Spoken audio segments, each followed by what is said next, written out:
In preparation for this podcast, I found a quote on organizing that is attributed to @Sunny Juan. I have no idea who Sunny Juan is, but I love what Sunny had to say, and that is, a little progress each day adds up to big results.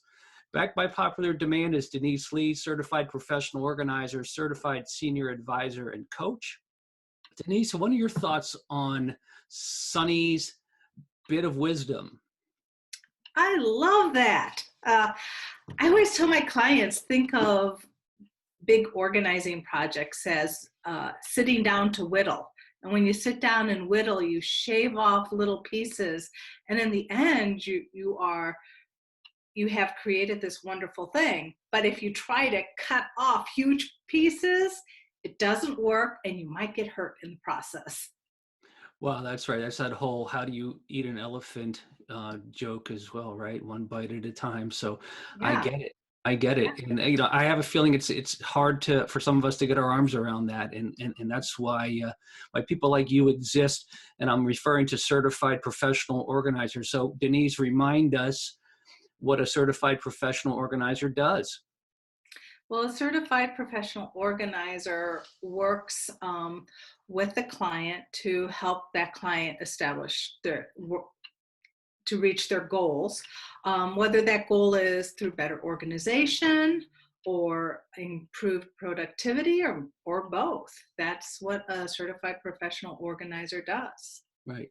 And I assume that someone who is a professional organizer, you're paid for your services, and I assume it's all private pay and really determined by, is it a case by case basis? Do organizers charge on an hourly rate? How does that work?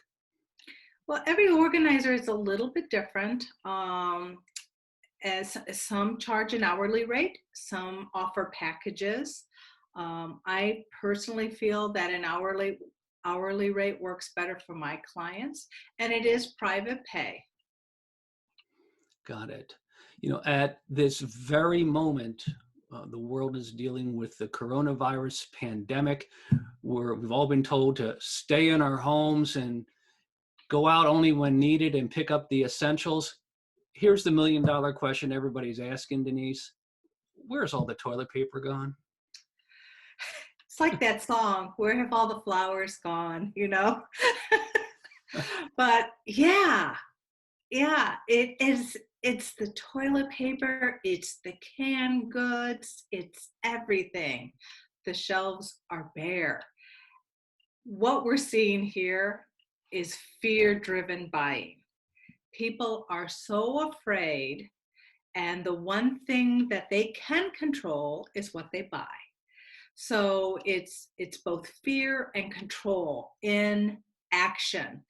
And what happens in our brains, because I love looking at the kind of what happens in the brain, is that the fear part of our brain, which is in the very center, is the very primitive part of our brain, starts to get hot and starts to go into action, and it literally turns off the logical part of our brain, which is right here in the front of our foreheads. So that's what's going on with all of the toilet paper, canned goods, bread, you name it, it's gone. Wow. So let's expand on that. Is fear always the reason behind excess buying? No. Right now we're seeing a lot of fear-driven buying, but there's also a problem with what's called shopping addiction. And I see that sometimes in clients where they literally are overbuying because there may be an impulse control disorder.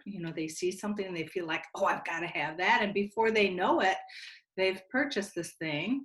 Or perhaps there's a behavioral addiction to shopping itself. Sometimes people with compulsive obsessive disorder will purchase things. And then certainly there's the mania that we see sometimes in bipolar disorder, that somebody is just so hyped up that they're just buying things in a big shopping spree. But there are some very very profound psychological and emotional reasons why people will buy Right. in excess. Yeah, I was working with someone who was thinking about selling their home and going to a senior living community, and his house was loaded with things. It was some pretty cool things actually, but there were some things that just didn't make much sense any longer. And I was literally there walking in the house and looking at things and getting some room size dimensions when the UPS driver came to the house, and I had to find a way to get through the front door to open the front door, and in came four different boxes from UPS that were these huge boxes. There was really no room for them, and one of them was an air fryer and something else. And this gentleman wasn't going to use those, and he actually said he wasn't going to use those, but he just bought them because he just felt like buying them. And it's, I just really Yeah. scraped the top of the iceberg in regard to what he's working through. So it's pretty amazing. I want to remind everybody we're speaking with professional organizer and coach Denise Lee. So Denise, what can someone do if they think they're buying too much? Yeah, that's a really good question, isn't it? So if someone is afraid they're buying too much, probably they are.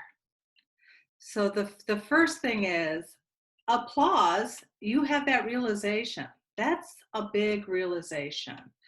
The second thing is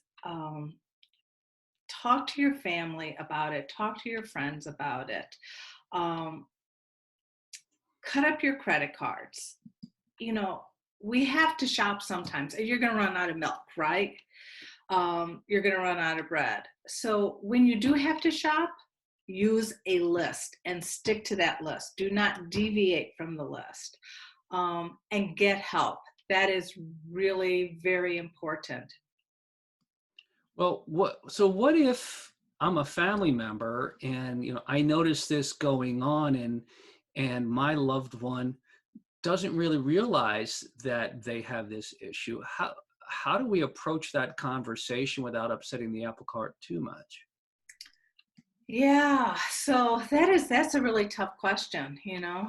Um, so the I recommend pointing out the things that are there. Often with shopping addiction, there are bags that aren't opened, boxes that aren't open if they came from mail order.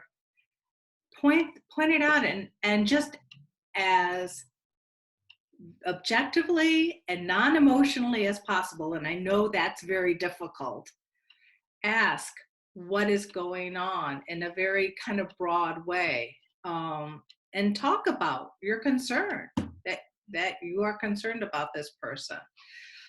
Shopping addiction, we kind of make light of it in society. Shop till you drop. I mean, haha, it's really, kind of a fun thing, but it's really serious. People are financially ruined by it. Relationships are hurt by it. It is a very big problem. And this is why getting help is so important. Wow. I think we'll have you come back and talk about hoarding, because that's a huge uh, issue that's associated with this, but takes it to a whole different level. And I think that's something that we'd like to get your insight in regard to how we actually approach that process. Because, we watch it on TV and it seems all interesting and sexy, but I know it's dirty work, and it's very, very challenging, and it's very emotional for everybody involved. So if you're open to it, we'd love to have you back. Well, thank you. Yes, I'd love that. That's wonderful. So Denise Lee, thank you for your insight. What's the best way for someone to get in touch with you? Well, people can give me a call at 314-956-2282, or if they like, they can send me an email at denise@clearspaces.org. Well, thank you again. And I want to thank the viewing and listening audience for listening to this, viewing this. The Senior Learning Institute is really, really committed to these educational moments. We're focused on providing straightforward and unbiased information that you need to make smart decisions the first time. It really, really is important to get it right up front. It's a whole lot less emotional, and it costs a whole lot less if you get it right the first time. So we're really committed to helping you do that. We also want to let you know that at no cost to you, we are here to connect older adults and their advocates to the professionals they seek, from folks like Denise and professional organizers to aging in place specialists to estate and financial planning professionals to care managers to helping folks find the right community, the senior living community that they're looking for, to helping with the move and estate sales and dealing with the stuff when it's gone. Or when you're gone. How do we move that and get that out of the house? And how do we prepare the house to sell and maximize the return that we can get from the house? That's where I do my best work. So no matter its condition, we can help you get the house sold, whether it be as is or whether it be retail or whether it be somewhere in between. And, we're proudly able to connect you with real estate agents all over the country that can help you with that. So please utilize our services. There's no cost to you to do that. The best way to get information on the Senior Learning Institute is to check us out online at the Senior Learning Institute, seniorlearninginstitute.com. So until next time, I'm Ted Gottlieb. I'm a certified senior advisor, certified seniors housing professional, certified real estate specialist, and founder of the Senior Learning Institute. Until next time, take care.